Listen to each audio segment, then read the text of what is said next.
কক্সবাজার শহরের বাদশাহখুনাই পাহাড় ধসে স্বামী স্ত্রীর মৃত্যু হয়েছে। এই মুহূর্তে ঘটনাস্থলে আছেন রিপোর্টার সুজাউদ্দিন রুবেল। আমরা সরাসরি যাচ্ছি তার কাছে। রুবেল, কক্সবাজারে পাহাড় ধসের ঘটনায় দুজনের মৃত্যু হয়েছে। স্বামী স্ত্রী ছিল দুজনই।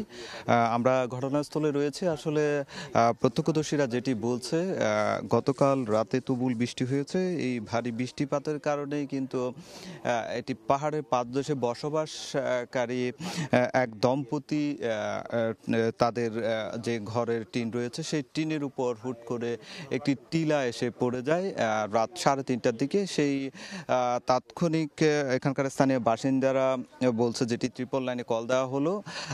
পরবর্তীতে আসতে দেরি হওয়ায় তারপর স্থানীয় জনগণ তাদেরকে মাটিগুলো সরিয়ে দ্রুত উদ্ধার করে কক্সবাজার সদর হাসপাতালে নিয়ে যায়। কিন্তু সেখানে হাসপাতালে কর্তব্যরত চিকিৎসক তাদের মৃত ঘোষণা করেছে।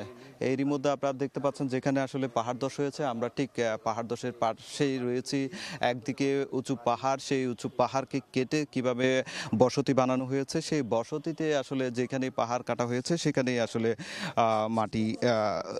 মাটি ধস হয়েছে। পাশাপাশি পাহাড়ের টিলার উপরে একাধিক বসতি রয়েছে।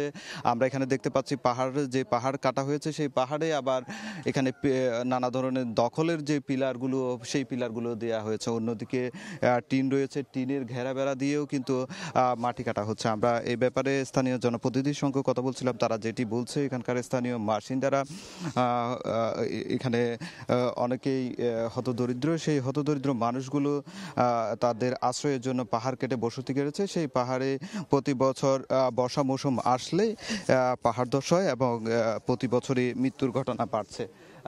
এর মধ্যে যারা স্থানীয় যারা উদ্ধার করেছে তাদের সাথে কথা বলেছিলাম। তারা যে বিষয়টি বলছে, তারা বিয়ে করেছে 7 মাস হয়েছে এবং যে নারী মারা গিয়েছে তিনি গর্ভবতীও ছিলেন বলে এখানকার বাসিন্দারা জানিয়েছে। আর কক্সবাজারে গত 24 ঘন্টায় 87 মিলিমিটার বৃষ্টিপাত রেকর্ড করেছে আবহাওয়া অফিস। তো এ ছিল আমার কাছে কক্সবাজারের পাহাড় ধসের ঘটনা সবশেষ। আমরা সরাসরি যুক্ত ছিলাম কক্সবাজার থেকে।